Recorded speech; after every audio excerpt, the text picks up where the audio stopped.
Phillips on the state banking department under Governor Janet Napolitano, serving into 2009.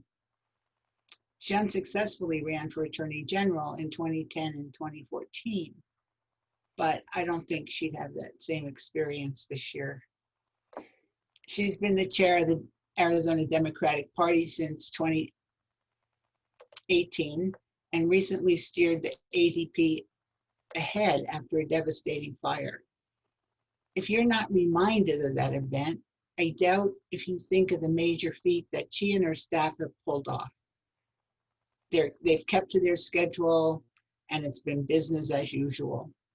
And of course, there's been the added pressure and urgency of the spotlight on Arizona since we're now a background state.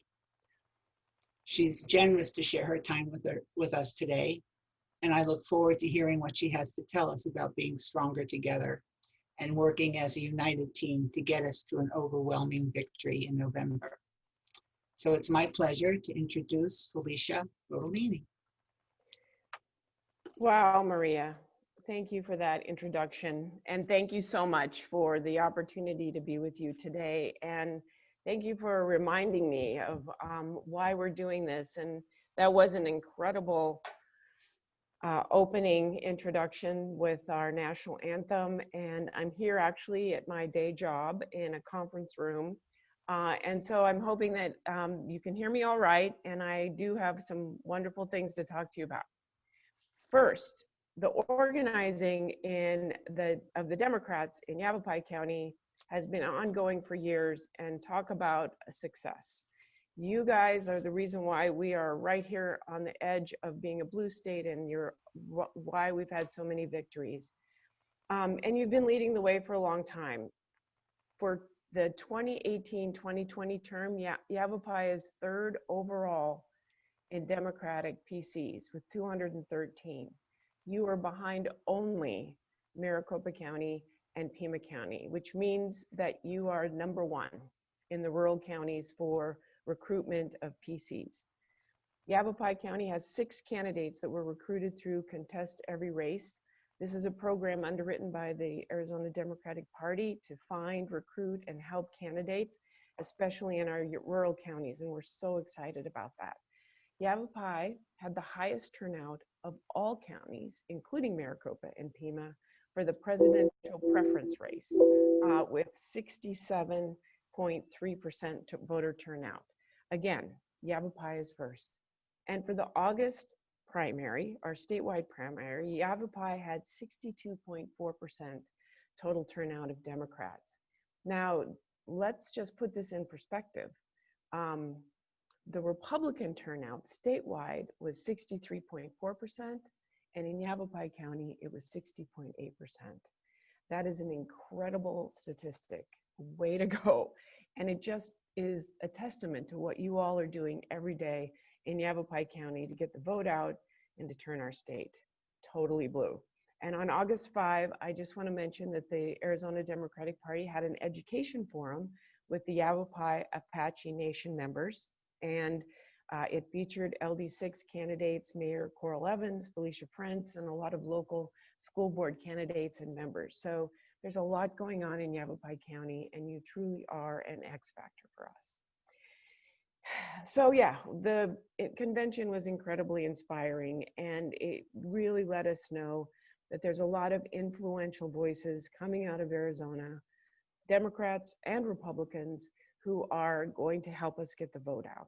And I was particularly motivated by President Obama's speech, as Maria said, where he said our values are on the ballot and our democracy is at stake, which is why we have to do everything we can to make sure we dump Trump, we dump Martha McSally, and we elect leaders like Mark Kelly, who is the most authentic candidate I've ever seen.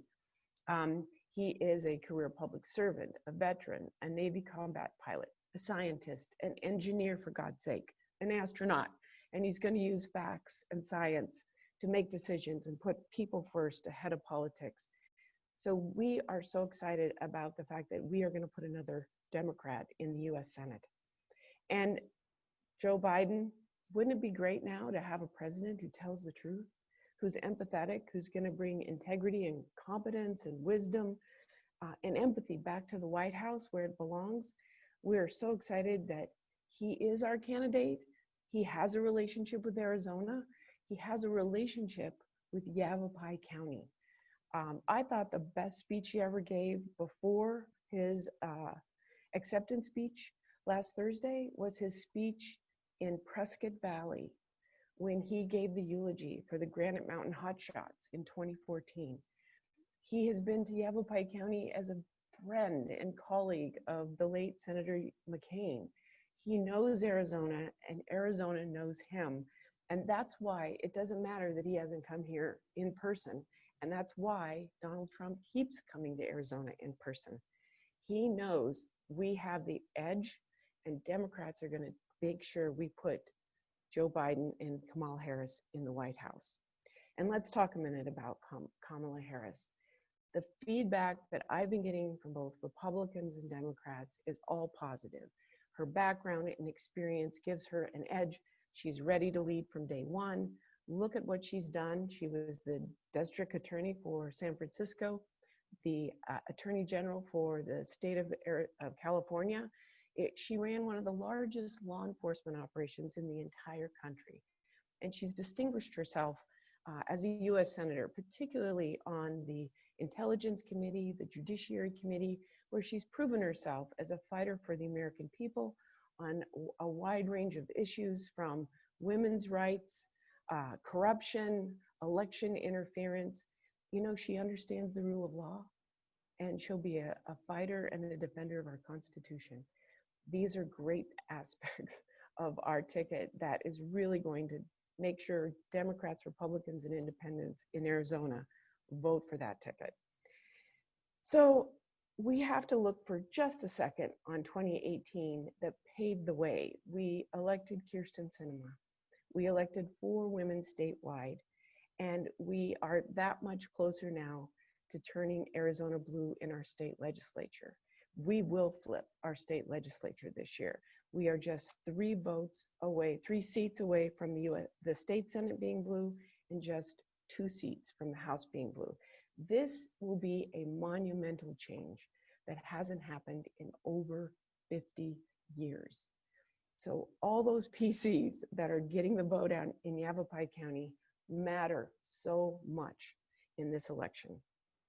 We've built a brilliant and robust voter protection unit. It's the result of the investment of the DNC and the DSCC. We are singularly focused on ensuring that our votes are cast and counted. And Election Day begins in just a few weeks once our early ballots drop.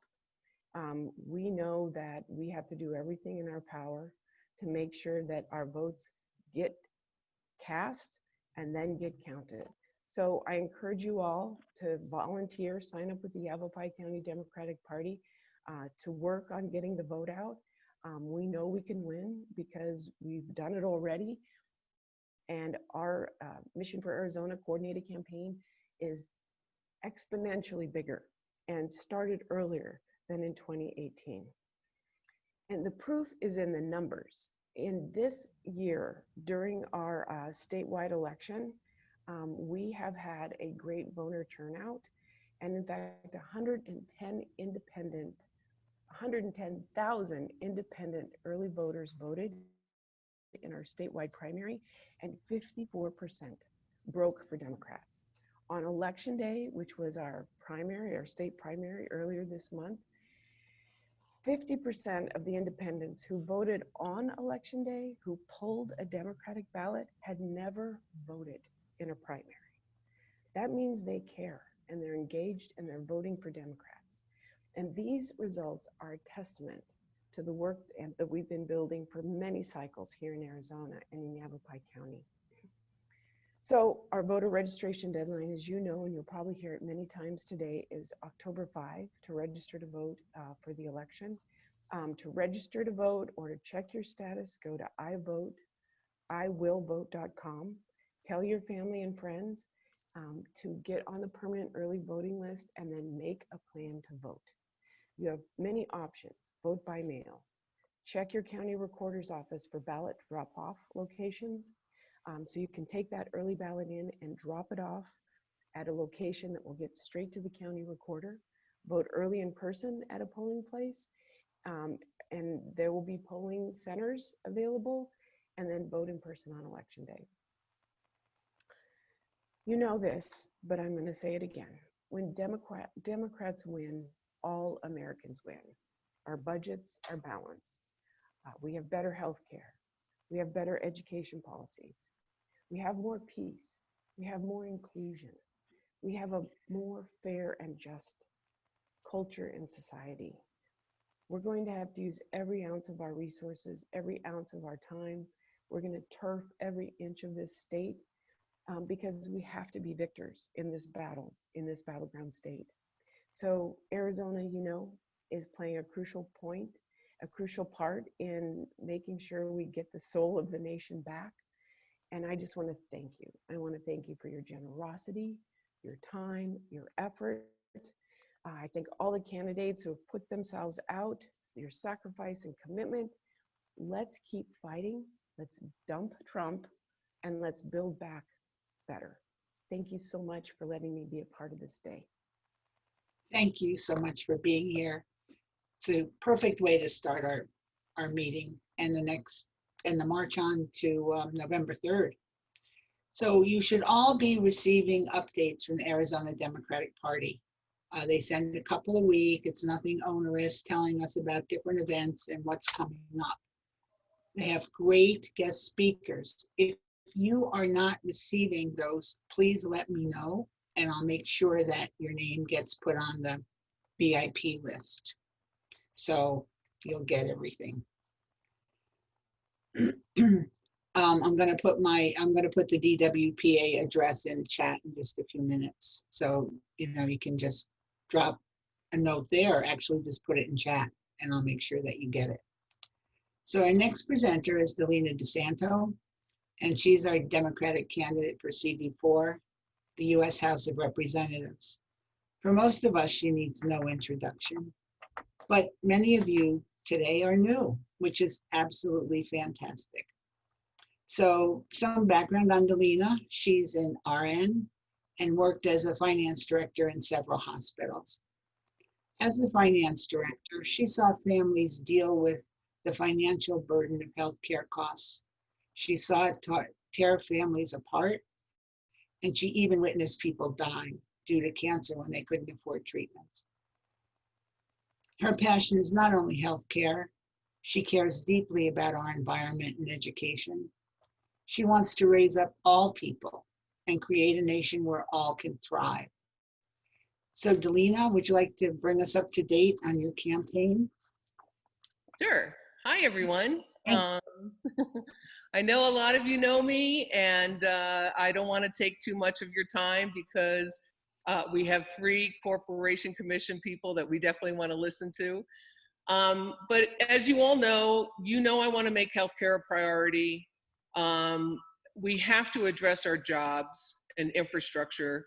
And we know, and the Corporation Commission people will also talk about this, how we need an economy powered by clean energy.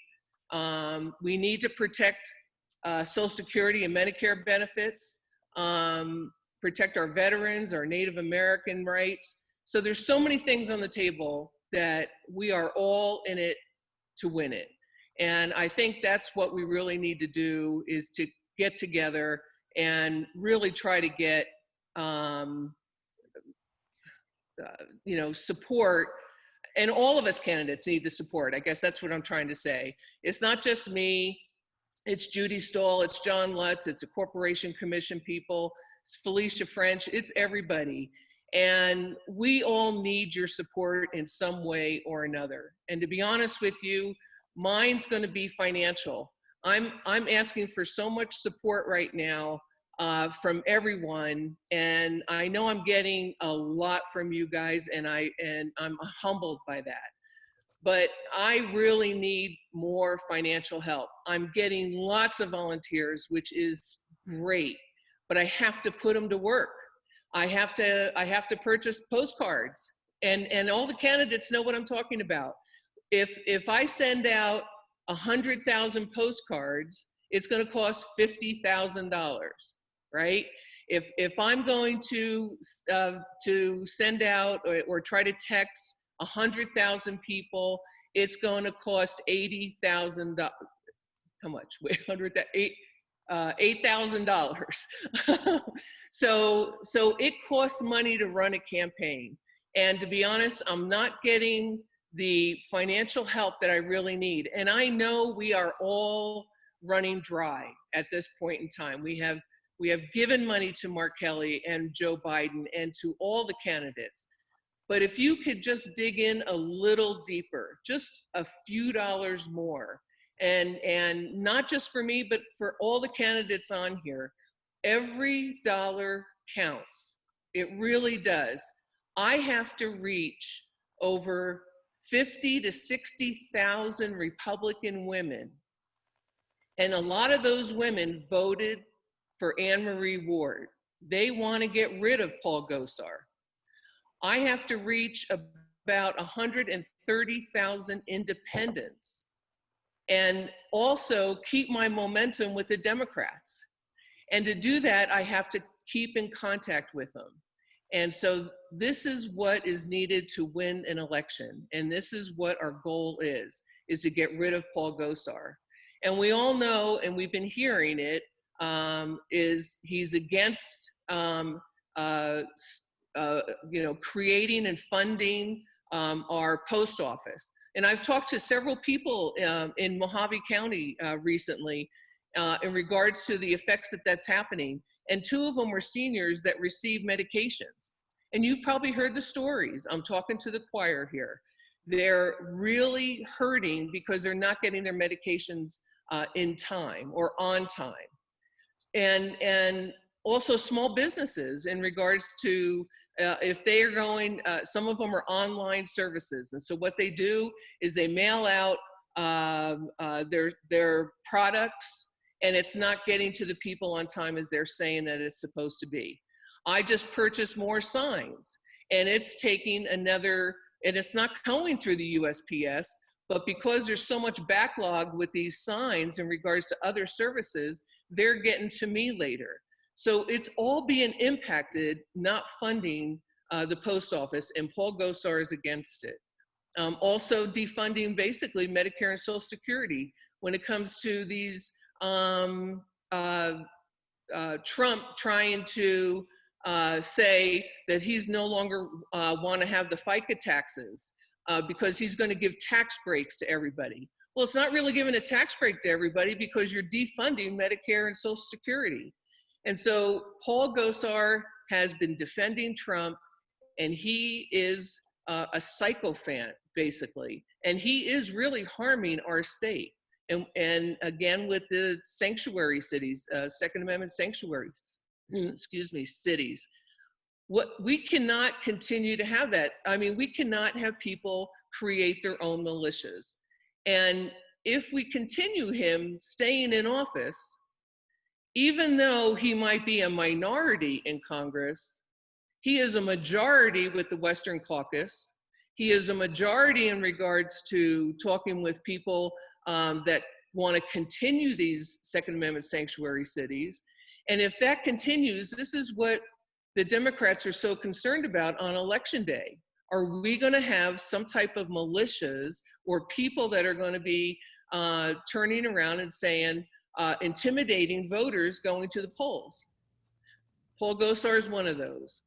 And so I don't want to be part of him still being in office. I want to take him out, and the only way I can do it is from the help of you. And if you've given that, thank you so much. And also, if you can broadcast that also, if you're on social media, if you can go ahead on Twitter and on Facebook to support my campaign, that would be great. Because like I said, every dollar counts. And of course, you all know you can contact me through my website at www.DelenaDeSanto.com. You can donate from there. And I also want to listen and hear what you have to say. So I appreciate that. So right now, I know I only had a few minutes. I wanted to thank you for having me and giving me the opportunity to catch up with you. Please don't hesitate to contact me about anything. You know I'm there for you. But I have the opportunity to introduce the next three speakers. And this is actually an honor for me. So they are all going to stop corruption, especially the current Corporation Commission influence on elections, and we've heard that. They're going to protect ratepayers by serving the people, not corporate interest, and stop the backroom deals, which I'm sure they're going to tell you about. They believe we must invest in solar and renewable energy to grow and strengthen our economy and protect our fragile environment, and I am all for that also. I'll let them explain it all. So let's give them a warm welcome to our next corporation commissioners, Bill Mundell, Shay Stanfield, and Anna Tovar. Thank you. Oh, no.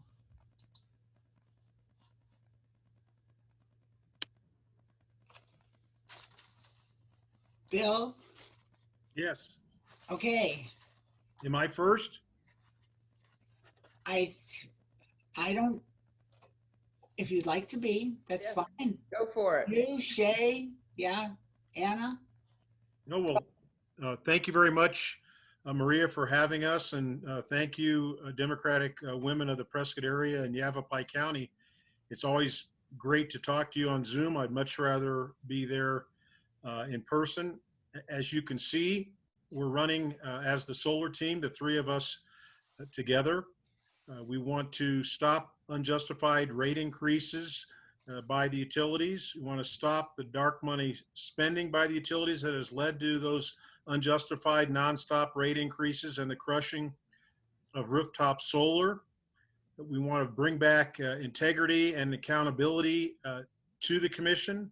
We want to strengthen the code of ethics going forward. I've said that it has so many loopholes in it. You could drive a Mack truck through it. We can talk about that as we go forward if we have time. So those are the things that we want to talk about. And what I've said is that whether you're a Democrat, a Republican, or an independent, you should be concerned about the unjust influence that the utilities have had on the commission over the last few years that have led to the nonstop unjustified utility rate increases, that has led to the crushing of rooftop solar. Commissioner Kennedy is the chair of my campaign committee. She encouraged me to run again. For your new audience that haven't heard us speak before, there are 5 commissioners statewide.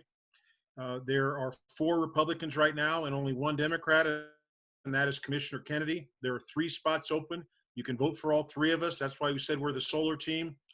And we're the only statewide office race. There's obviously a race for president and the U.S. Senate with Mark Kelly, but there's no other statewide office. There's no race for governor, attorney general, secretary of state, mine inspector, public instruction. So I want to thank you again. I want to thank all the PCs that are working so hard to get us elected, that work so hard in the primary to turn out the vote. And we need a big vote, as Felecia noted, out of Yavapai County. And we obviously want to win Yavapai County, but even if we don't win it, if we can come out of Yavapai County fairly close, I'm just talking practical politics now. We want to win Yavapai County, don't misunderstand me, but if we can come out of Yavapai County winning or close, we're going to win statewide. So let my colleague, you wanted us to be brief today.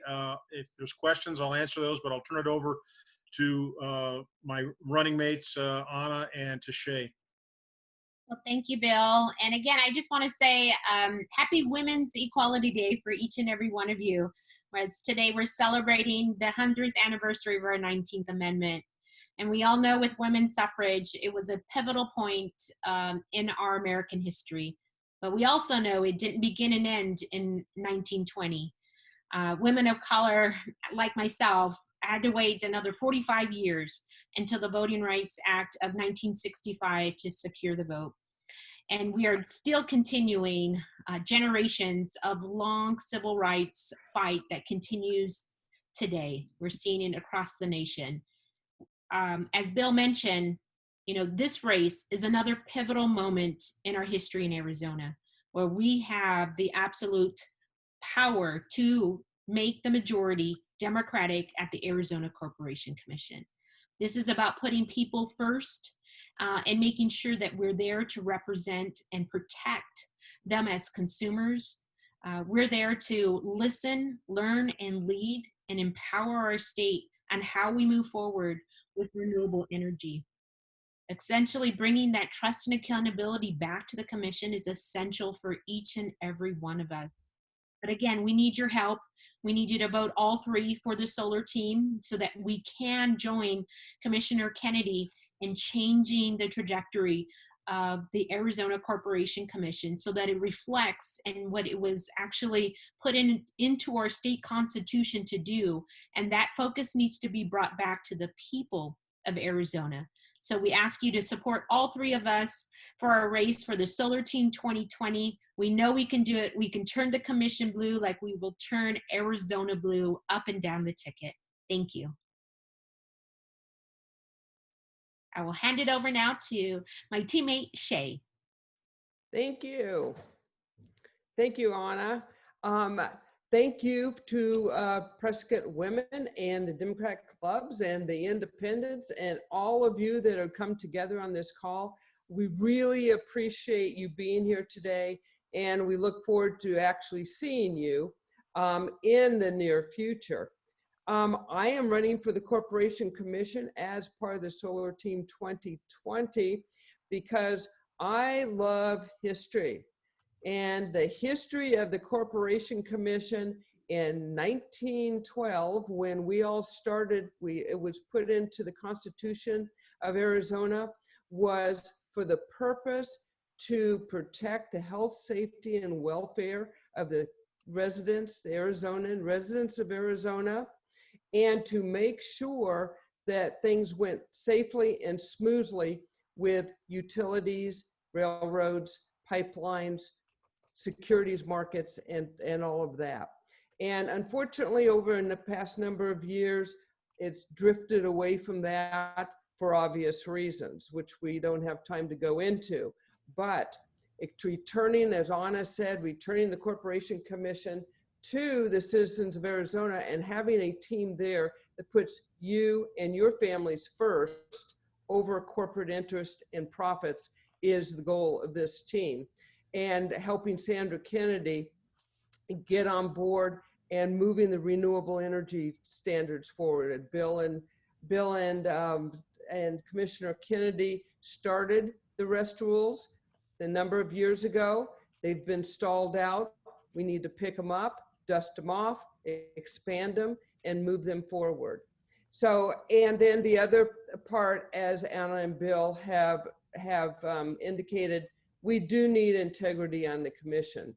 And the first thing to getting integrity on the commission, of course, is electing people of integrity on the commission. So that's our 3 steps, and we are the Solar Team 2020, and together we can turn this thing around at the commission and get things put back in order for you all and your families. I am going to thank all of you for your hard work, your help, your signs.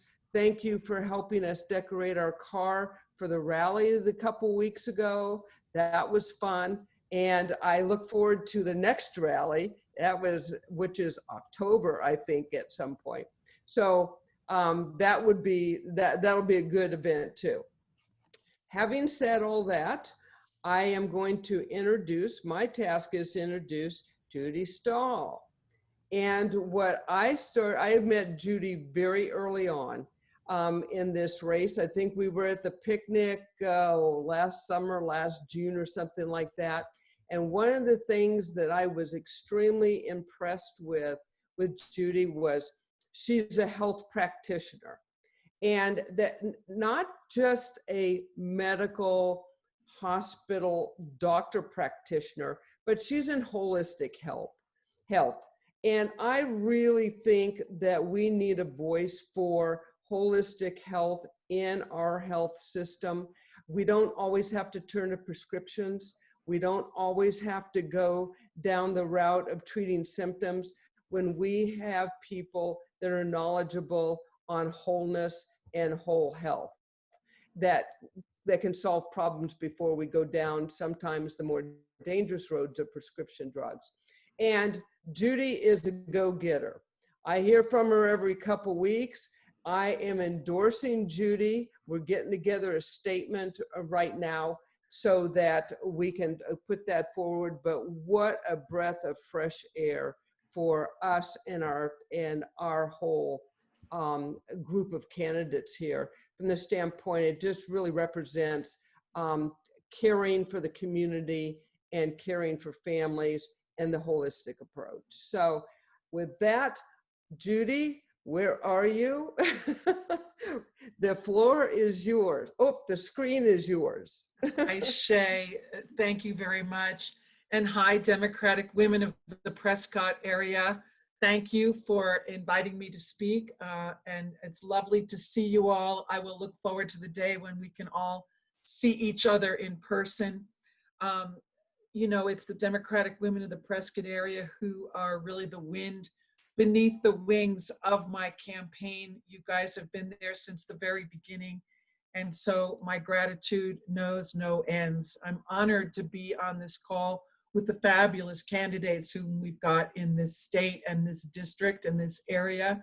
It was wonderful to hear those amazing statistics from Chairwoman Rotellini. And I'm pleased to be a part of this this group action, the synergy that comes when we all work together. We're out of the primary now, and I'm very pleased to let you guys know that we got 19,199 votes in the primary, and this is in a race that was uncontested in the primary. We did exceptionally well. The closest comparable race was the race in 2016, when a phenomenal Democratic candidate was also running single shot. I'll bring that back up again in just a second. And he got in the primary over 8,900 votes in 2016. So we more than doubled the turnout for Democrats voting for the State House for LD1 in the primary in 2020. And that is just a mind-blowing turnout. So thank you. There's no one anywhere around that is not taking our race absolutely seriously at this point in time. And what I need for you all to do is to continue to believe that we can get one of the two seats for State District, Legislative District 1. I fully intend to win one of the two seats. Without speaking about my opponents in particular, I will say that the two who got through are the most right-wing contenders. So that actually bumps up our chances of winning, because we're going to gather in like a hen gathering in her chicks. We're going to gather in all of the voters who are disgusted with the extremes on the right. I know there are those who feel that way on the left. That is not an issue we've got in this race. In order to win in District 1, I clearly need to represent everyone. As my hashtag on Twitter says, stall for all, the common ground candidate. And we have indeed been reaching out to Republicans in the district and even right-leaning independents, and reaching them and sharing our message that we are going to bring a fair-minded, a civil, respectful approach to representing this district, and that I will work with anyone to move Arizona forward, but I will never compromise my values. That is something I will never do. So you can learn more about me at my website at www.judystahl.com, S-T-A-H-L. I will say that we're now using my name quite a bit with my last name because one of our competitors' first name is also Judy. So we've got yard signs, we've got bumper stickers, we've got large signs. And I would ask you all to let me know if you see any of them damaged or falling over. We do have folks who are checking, but in this district, you know, you got to be careful about that kind of thing. So again, I want to let you know that I am running single shot. We have lots of need of folks to get on our phone banks. That's the main need that we've got. We do not have very many weeks left until the election. And if you're willing to get on one of our 2-hour phone banks once a week, we've got an auto dialer through talk that works amazingly so that you're not dealing with disconnected numbers, you're just speaking to people. And we're really reaching people very well that way. I also want to thank the many of you who are writing postcards for us and let you know that we do indeed need folks still to write postcards. And again, if you can donate, we appreciate that. That all goes towards our communications and making sure that we're able to do the direct mail marketing that we need to get over the top in this race. So single shot means when you get the ballot and you see where it says Legislative District 1, and it might say vote for 2, you don't have to vote for 2. You can vote for 1 and choose to leave the other one blank. It's perfectly legal. Your vote will be tabulated, and that is how I'm going to win. I even spoke to a Republican who's involved in Republican politics here in town, and he chuckled and said, you know, you're probably going to get my vote as the second vote because I cannot stand Judy. So I didn't actually say the name, but you know, that's what I'm looking to do. I want you to know that I have veteran cred in my family. My father, my grandfathers both were veterans, and we're promoting that. And also I have experience at the legislature getting a state law through that took 7 years and a supermajority to pass. So I have my own cred at the state legislature, including having been the chair of the State Board of Massage Therapy appointed by the governor. So that said, I do want you to know that on this coming Sunday, we're going to have an event, a fundraiser with Charlene Fernandez. So please go on my website. I'll put the information up and join us on Sunday to hear about how we're going to move forward. And with that said, I want to turn this over to my friend. Oh, look at that. How wonderful. Yes. So please join us. And also we'd love it if you want to host a fundraiser for us and bring your independent and Republican friends. We're welcoming everyone, and I will be transparent and answer any questions that I can and get answers if I don't have them. So, you know, bring your toughest audiences. They can keep themselves cloaked like you can on Zoom, but I will be there and transparent. Okay, that said, it's my honor to introduce the chair of the Yavapai County Democratic Party, who has put in many, many years making sure that we carry the banner for progressives, that we carry the banner for people who are fair-minded, that we carry the banner for those of us who want to see Arizona move forward, and in particular, Yavapai County. I'm pleased to introduce to you our candidate for Yavapai County Board of Supervisors for District 1, the wonderful John Lutz. Thank you, Judy. Really appreciate it. Go, Judy Stahl. You're going to do it. You're going to do it. So, and we're all behind you. So, love you, Judy. You know, Maria asked me to do a campaign update. And since the primary, I've had a lot of interesting things going on in my campaign. Of course, the finding out who my primary opponent was has made me look at things. And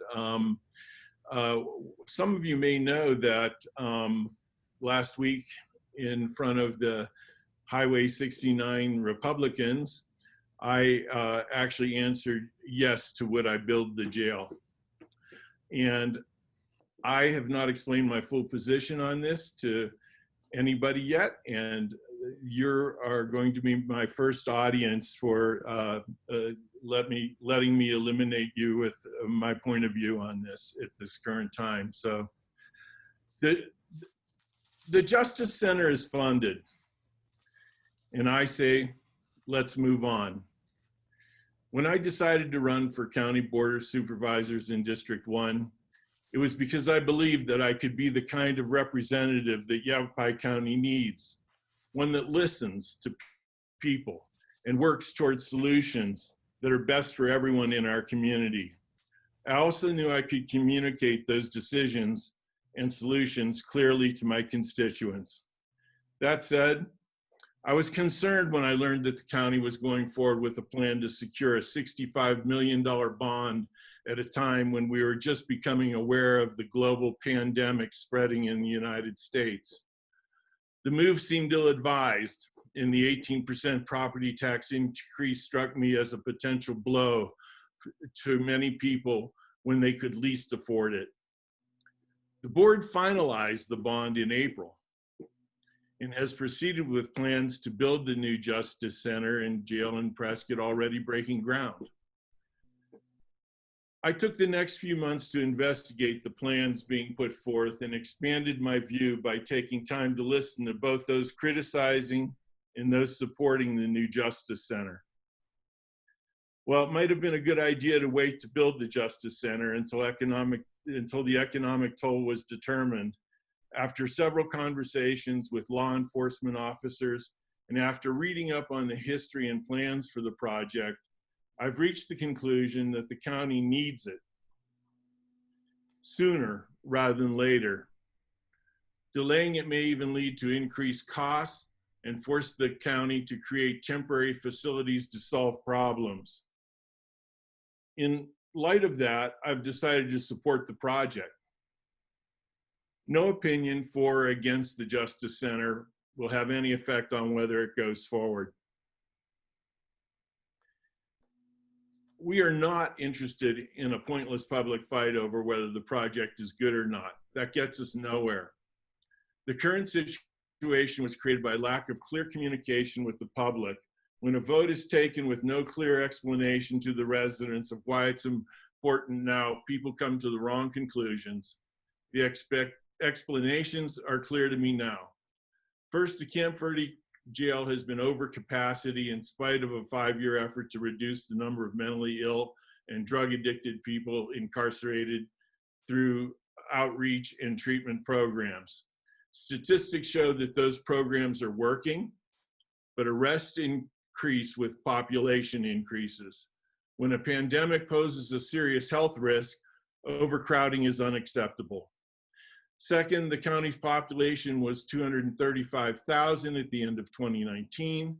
With thousands of homes planned for construction and the influx of new residents, it is likely the population will surpass 250,000 in the next 2 years. That will trigger the federal requirement to add a new Superior Court. Building 2 courtrooms in conjunction with the jail will solve the problem of moving inmates from Camp Verde and keep the public safe from violent felons within the courthouse. Based on conversations with Sheriff Masher and his successor, David Rhodes, the department's efforts exemplify the kind of reforms groups in the progressive world are seeking nationwide. Every officer from Baghdad to Wickenburg has had training to divert people from stepping foot in jail. They are trained to identify mentally ill people and divert them to emergency treatment instead of jail.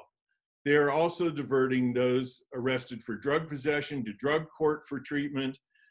The planning for the Justice Center takes into account the need to decrease incarceration rates, reduce processing times, and to increase the capacity of the mental health care in providing treatment for nonviolent offenders. National statistics show that 74% of the people in county jails are held without being convicted. Yavapai County is trying to avoid that. Jail Captain Jeff Noonan reviews cases every month and urges judges to release people without bail for minor charges if they can't afford the bail. The current and incoming sheriff are not interested in renting beds or using incarceration as a means of revenue. Temporary rentals haven't happened for 5 years. The sheriff wants to prevent overcrowding, and I think he's doing a great job of doing it.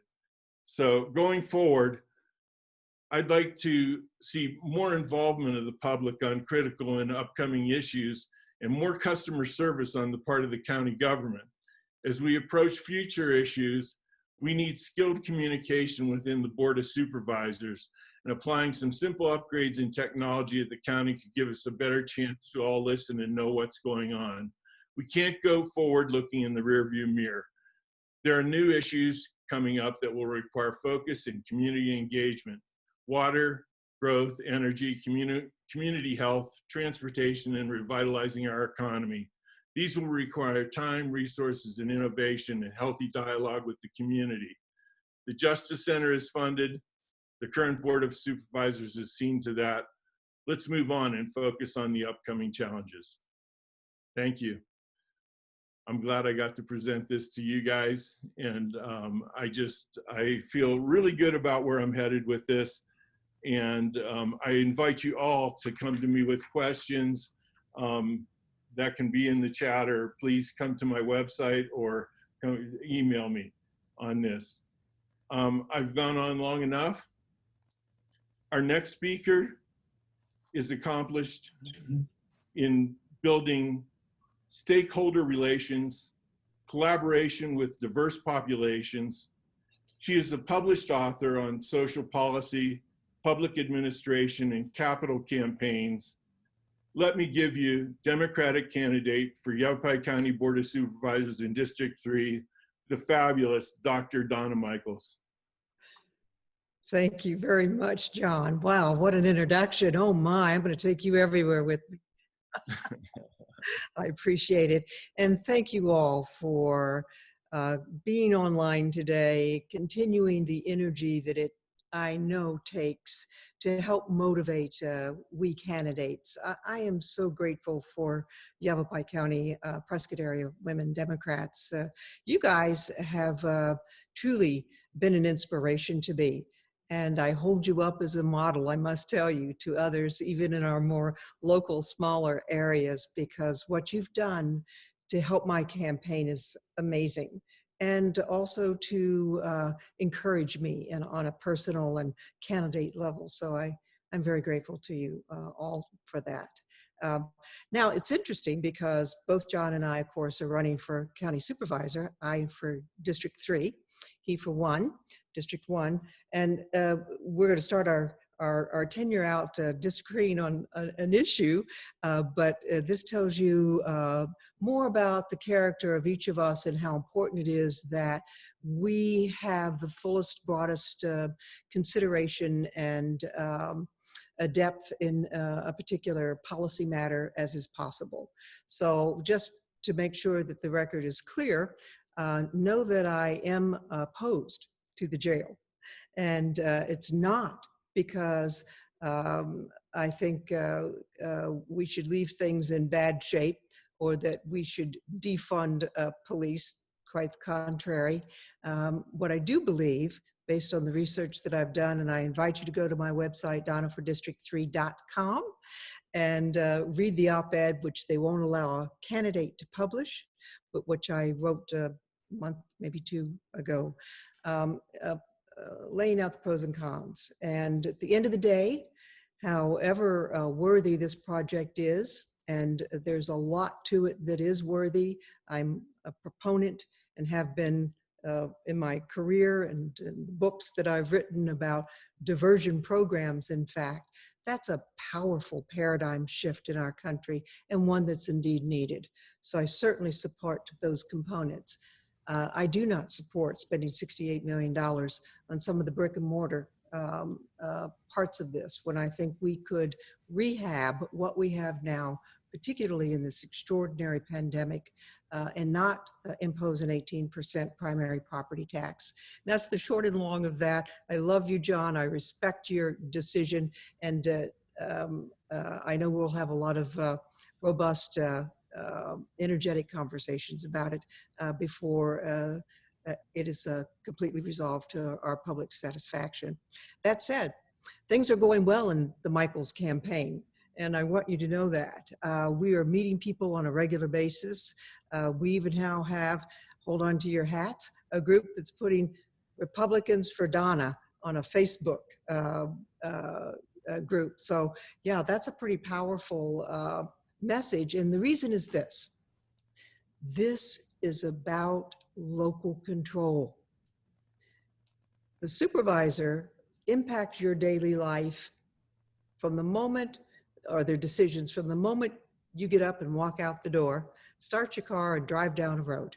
And so the fact of the matter is that people are beginning, irrespective of party, and I'm delighted to see that, because we are going to all have to come together to resolve infrastructure needs, water needs, land use matters. These are not partisan issues. And so I'm delighted to say that people are recognizing that and beginning to get behind this campaign. I know that there's a treacherous water ahead for me. I am entering a field, ladies and gentlemen, where I have no doubt that this is a good old boy, insular, let's do business as usual environment. I do know that, in case those of you who don't know me very well are saying, oh, God love her, she has no idea what she's getting ready to go into. I'm prepared for it. I spent 8 years, or nearly 8 years, on the college board as the lone voice on this side, as they used to call it, of the mountain, advocating for what we needed for our areas and our communities as it relates to education. And I'll do the same with the board, with all of my fellow board members, particularly because I do feel so strongly that the issues that we face are not of a partisan nature. They're of how do we keep our Verde Valley and county whole as it relates to land use, infrastructure, water, and move forward with a regional vision. How can we work with the Corporation Commission to, for example, ensure that we have alt energy up here, particularly in our ag sector, but not exclusively. We have a terrific opportunity with a $35 million industry a year in viticulture to boost it with perhaps aggregate solar use.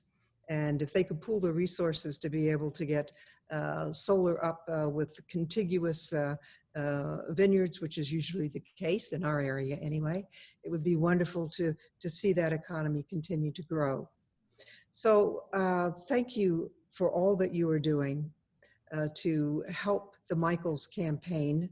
We feel we're strong going into the last lap, but having your prayers and your support in any manner that you can give it, please go on to donnaforddistrict3.com and learn more about why I'm running on the issues that I'm running.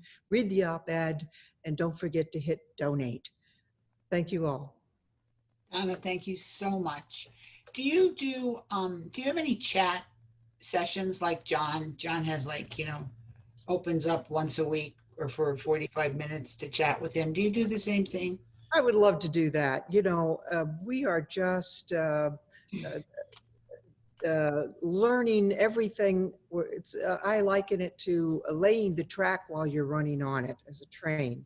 And so if I can get the capacity to do that, I would be delighted to do that. That and town halls as well. That would be great, because after your last presentation, everybody said they want to listen to you. They want to hear what you have to say. So we have questions.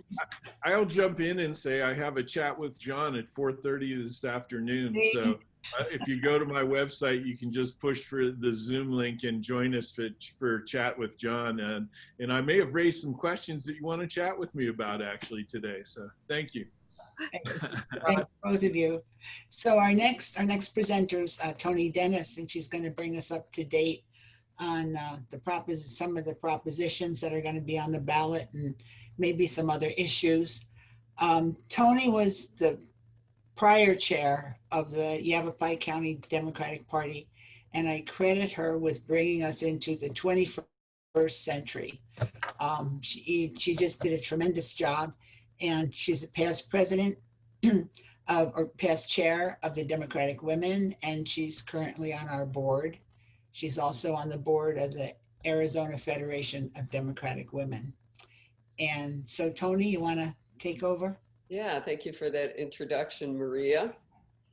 I just wanted to touch very briefly on the jail because I wrote a piece for 5 Senses magazine on it, and that'll be coming out. And it's informational, no political stance. In fact, I'm staying neutral on this at this point because I started a PAC, which is called Arizonans for Promoting Integrity. And my PAC board has voted to oppose the jail. And so they will be organizing a protest on September 2nd for a lot of reasons. People are angry about the location, about the tax increase, but mostly they're angry about the arrogance of the Board of Supervisors, or at least some of them. For instance, when the chair, Craig Brown, got a letter from someone via email, his only response was, liar. And that's just not an appropriate way to conduct yourself as a supervisor. There are a lot of questions still, even though I think I covered most of them and John made some very good points. There are only 144 beds being built, but the plans say 600. Phil Bourdon, the county administrator, says there are no plans to build further beds, but people just don't trust the county board of supervisors. They'd be much better off with Donna and John than the people who are there now, because they can trust them. There's always been something in the background, conflicts of interest, some corruption, and we know about that. So people just don't want to support them.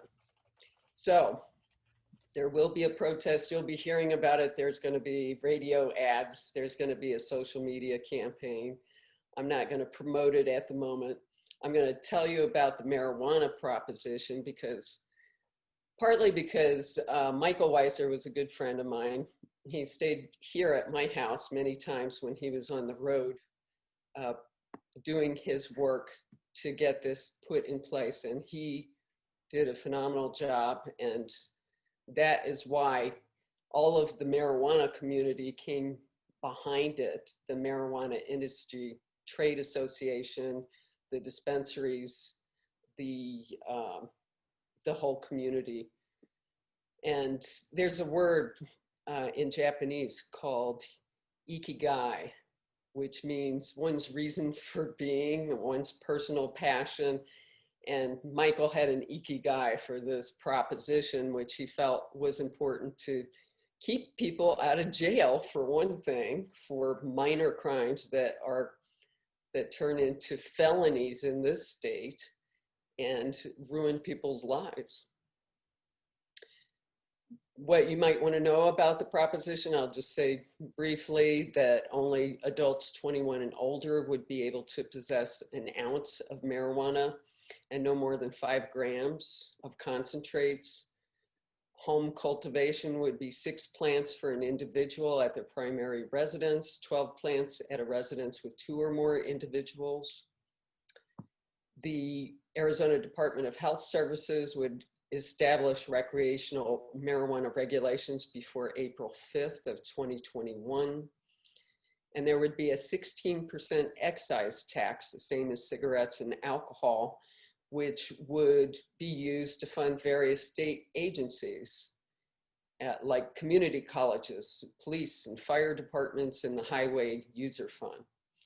So there was a lot put into this. They took the best of marijuana initiatives from all over the country and tried to get them in this one proposition, and it has a lot of support. 62% of Arizonans back it. So I think it has a very good chance of passing. As far as the other propositions go, Maria, the education one, I think most of you already know about, did get put back on the ballot after it was thrown out in court. So hopefully that will pass and we'll get another source of funding for public schools. And I don't think, is there any others? No, I don't think so. I think the other one was thrown off too. And that had to do with health, health insurance and health funding, if I recall correctly. I'm not too clear on that one. That one kind of snuck by me. So that's all I have to say about that. If you have questions, you can ask me. You can read my story in 5 senses, September 1st. It's very extensive. I did a lot of Freedom of Information Act requests on the jail. So chock full of information.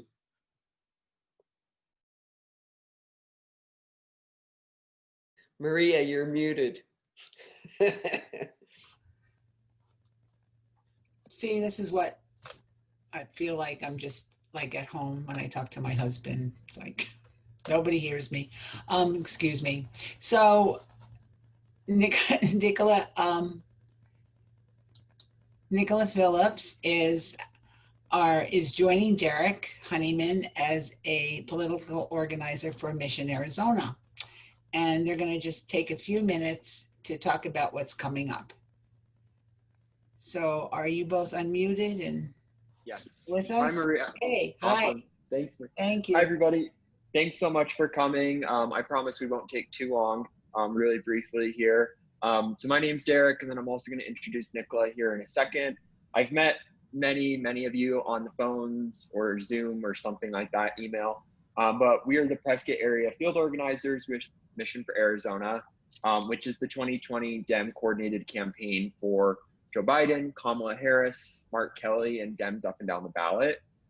We're making a really big push this year. I mean, as you saw by our amazing chairwoman, Felecia Rotellini, just a little bit ago, making a big push this year and building one of the largest teams in the country, not only organizing, but voter protection and doing everything that we can to get out the vote this year. As we see, McSally and Trump and the Republicans are making big pushes. Just this past weekend, Martha McSally was canvassing maskless in northern Arizona.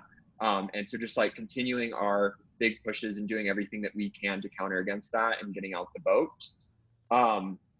Over this past weekend of action that we just had this past weekend, we got 161 people in northern Arizona to sign up for the permanent early voting list, which is absolutely amazing. That's 161 more people that'll be able to vote by mail this coming election. And so we're really excited about that and just continuing all the amazing work. I'm going to kick it over to Nicola to introduce herself. She's working with me now here in the Prescott area. So yeah, I'll kick it over to you, Nicola. Awesome. Thanks so much, Derek. And thank you, Maria, for having us and everyone who spoke today. It was really amazing, inspirational. I'm super excited to be here. As Derek said, we're going to keep it super brief.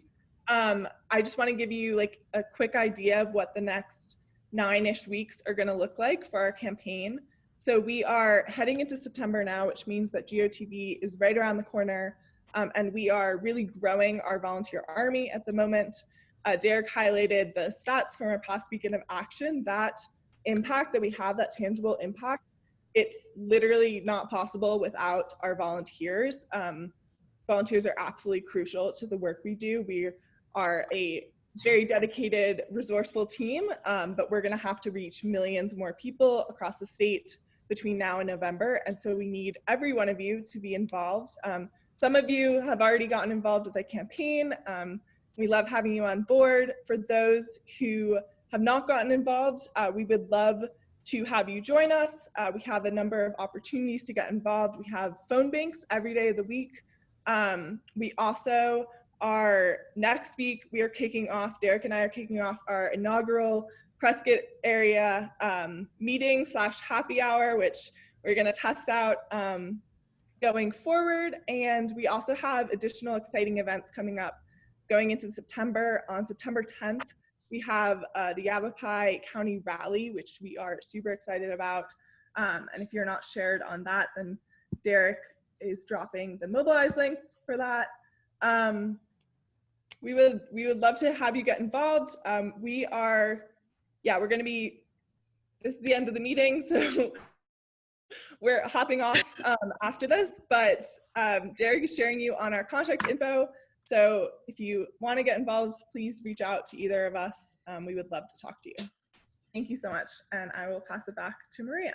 Thank you both so much. There's just a few more things and then we'll wrap it up for the day. I wanted to remind you all that DWPA members from Prescott Indivisible and the general community in Prescott, we've been making masks for the Navajo Nations.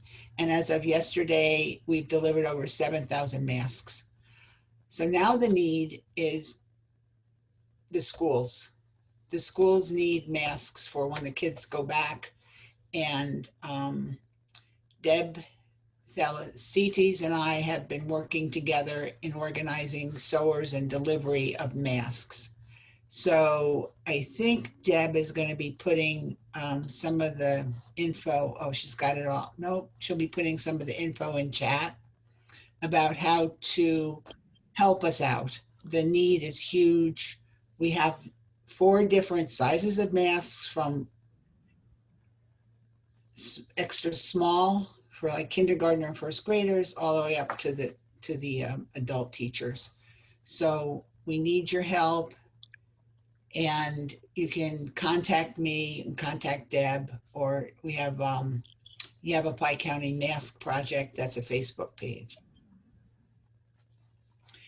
This is also the last week for our scholarship fund drive, and I encourage all of you, if you haven't made a contribution, please contribute. It's we're kind of stuck here. Zoom is wonderful, we love it, but you don't have your general meetings, so the contributions are down. And if we're going to support education for our youth and also scholarships for Emerge scholarships for women that want to run for public office or work as a political organizer or a community organizer,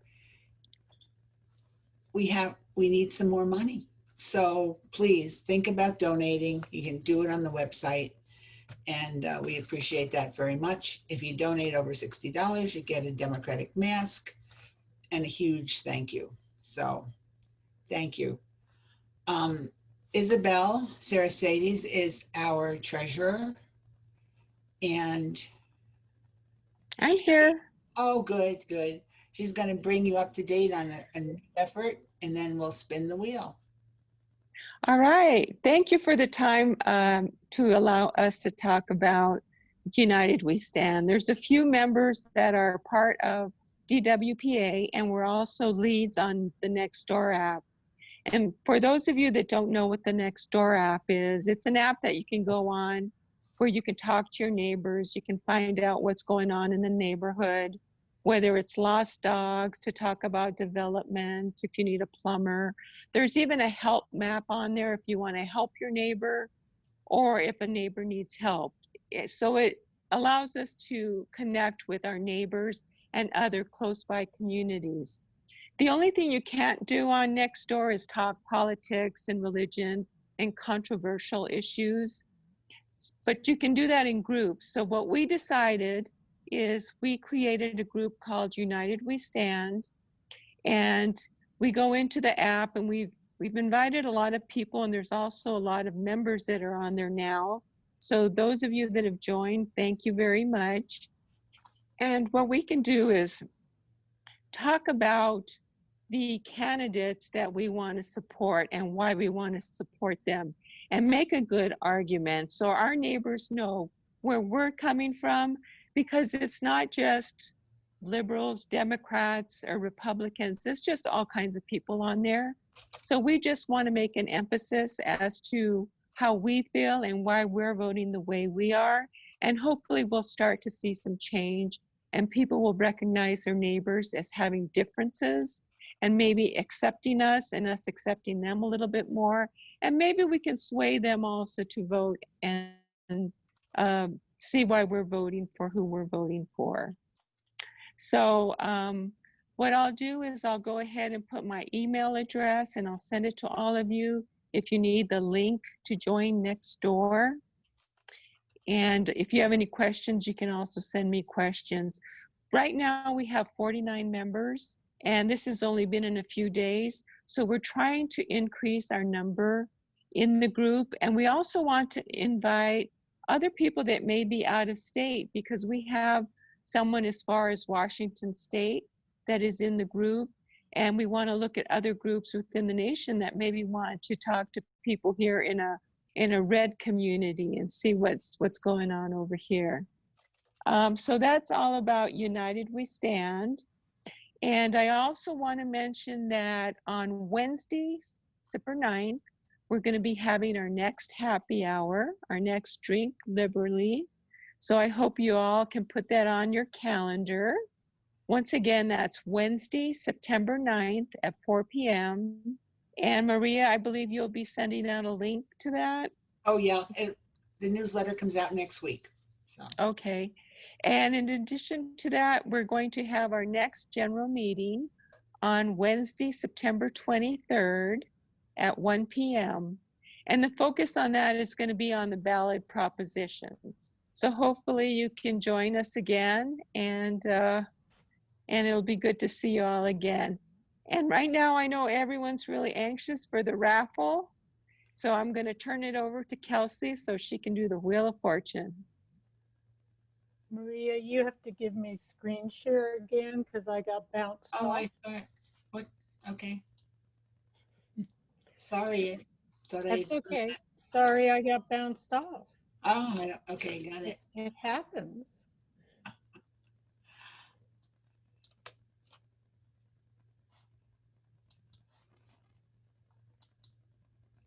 I think you should be good now. Okie dokie. All right, I'm gonna turn on my sound. Share computer sound. Kelsey, do you want to say how much was in the pot? I don't know how much is in the pot. I never add them up. Well, I checked earlier. I saw $300. I don't know if that's changed or not. Probably not. There was less this time around, and I think in part because there was a lot of donations to the virtual pool party, which was, what an awesome idea. I love that. And thank you, Maria, for my mask. I ran into Maria by accident in the post office when she was about to mail it to me. So we did a handoff in person. So that was fun. All right, I'm going to shuffle the names, and then we are going to spin the wheel and see who wins. I